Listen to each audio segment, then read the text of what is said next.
Hello दोस्तों, मैं Aryan school of business advisor and founder online business workshop. मित्रों, हम बात करेंगे प्लानिंग की पहली शर्त, उद्देश्य। मित्रों, प्लानिंग की पहली शर्त उद्देश्य। जब उद्देश्य है तभी प्लानिंग हो सकती है। यदि उद्देश्य नहीं है तो प्लानिंग नहीं हो सकती है। उद्देश्य क्या हासिल करना है, कहाँ जाना है, क्या करना है, अर्थात एकदम क्लियर और स्पष्ट।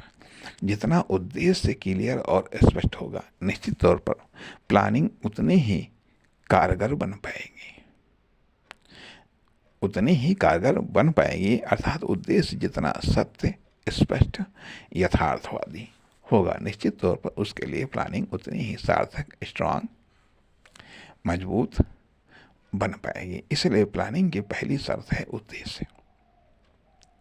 उद्देश्य का होना आवश्यक है, उद्देश्य का होना आवश्यक है। और उद्देश्य भी केवल उद्देश्य, मुख्य उद्देश्य, सहायक उद्देश्य और पूरक उद्देश्य, तीन प्रकार के उद्देश्य होते हैं। तीन प्रकार के उद्देश्य होते हैं और इन तीनों प्रकार के उद्देश्यों को पूरा करने के लिए प्लानिंग की जाती है। अर्थात finishing purpose, processing purpose, starting purpose. Finishing purpose, processing purpose, starting purpose.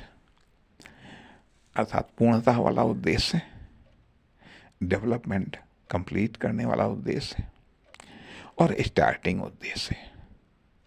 Starting उद्देश्य अर्थात प्लानिंग में ये चीज़ शामिल होती हैं कि स्टार्टिंग कैसे होगी, फिर वो मध्य का रास्ता कैसे तय होगा और कैसे वो पूर्णता को प्राप्त करेगा। इस प्रकार से तीन उद्देश्यों के साथ मेन उद्देश्य, मेन पर्पस, हेल्पिंग पर्पस और कंप्लीमेंट पर्पस, इन तीन उद्देश्यों के साथ प्लानिंग की संरचना की जाती है। अर्थात प्लानिंग का पहला तत्व, ये पहली शर्त उद्देश्य। उद्देश्य अवश्य स्पष्ट होना चाहिए। यदि उद्देश्य स्पष्ट नहीं है या ये तीनों प्रकार के यदि उद्देश्य स्पष्ट नहीं है तो प्लानिंग की संरचना संभव नहीं है। आखिरकार आप चाहते क्या हैं? यदि आपकी चाहत ही स्पष्ट नहीं है तो उस चाहत के लिए क्या किया जाएगा, क्या किया जाए, ये कैसे स्पष्ट होगा। और जब उद्देश्य नहीं होता है तो हम कार्य करते हैं, सब कुछ करते हैं, लेकिन विदाउट प्लानिंग के करते हैं। विदाउट प्लानिंग के हम जीते रहते हैं, विदाउट प्लानिंग के हम कार्य करते रहते हैं। उससे हमको कुछ हासिल होता है, लेकिन यदि हमें बहुत कुछ हासिल करना है, अर्थात पर्पस को हासिल करना है, जब हम पर्पस डिक्लेयर कर देते हैं तो उसके अनुसार फिर प्लानिंग की जाती है, उसके अनुसार फिर योजना बनाई जाती है। वही चीज़ आती है बात बिजनेस में प्लानिंग तब की जाती है जब एक उद्देश्य, पर्पस क्लियर होता है।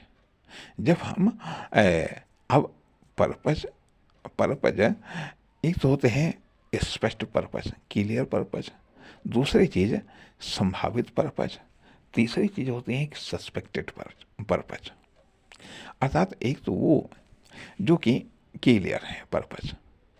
मान लिया कि यदि हमको कानपुर जाना है तो हमारा एक पर्पस है कि कानपुर जाना है, कानपुर है, ठीक है, कानपुर है।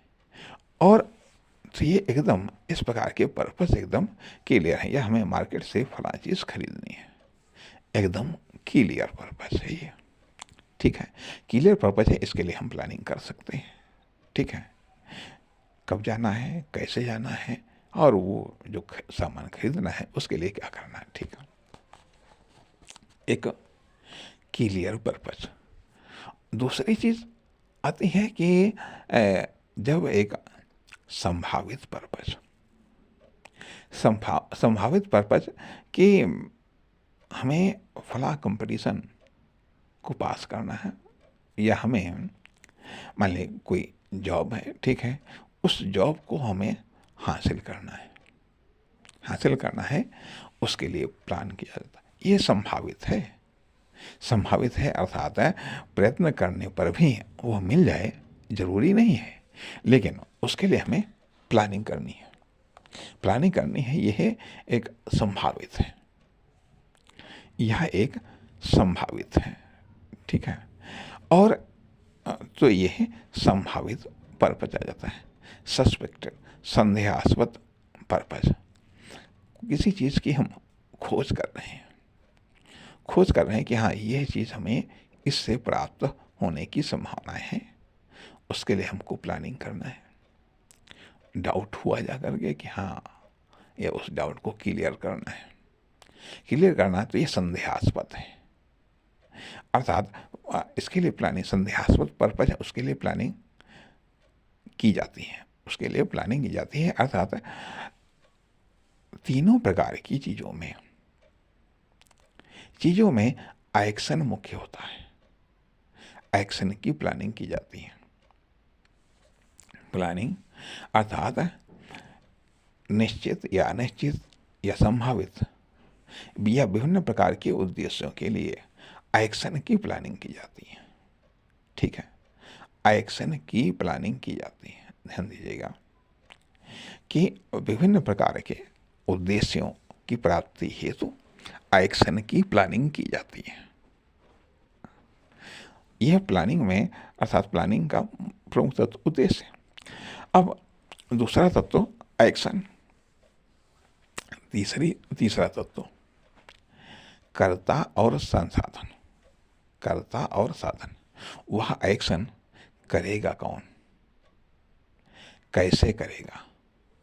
कर्ता, कर्म, क्रिया। वह एक्शन कौन करेगा, कैसे करेगा, कब करेगा, और उस एक्शन में किन किन साधनों या संसाधनों, वस्तुओं या पदार्थों का इस्तेमाल होगा, यह उस प्लानिंग में आता है। अर्थात प्रमुख पहली शर्त उद्देश्य होना चाहिए। दूसरी शर्त कि एक्शन की प्लानिंग होती है, और एक्शन में शामिल होते हैं कर्ता, कर्म, क्रिया तथा साधन और संसाधन। इसलिए प्लान ए में उद्देश्य क्लियर होता है, प्लान बी में एक्शन की प्लानिंग की जाती है। एक्शन में कर्ता की प्लानिंग की जाती है, ठीक है। साधन संसाधनों की प्लानिंग की जाती है, कर्म की प्लानिंग की जाती है, और वो कर्म कैसे होगा इसके लिए क्रिया की प्लानिंग की जाती है, ठीक है। अब इससे ये बात तो खैर स्पष्ट हुई कि आखिरकार प्लानिंग में शामिल क्या क्या होता है। प्लानिंग में शामिल क्या क्या होता है, अर्थात प्लानिंग क्या किसी तथ्य का अधूरा भाग है, या प्लानिंग अपने आप में क्या ये अपूर्ण है? प्लानिंग किस बात की प्लानिंग, किस कार्य की प्लानिंग? अर्थात प्लानिंग का संबंध एक्शन से होता है। किस लिए प्लानिंग,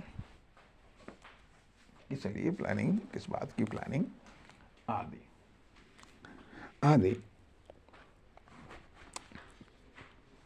आगे फिर कभी बात करते हैं। नमस्कार।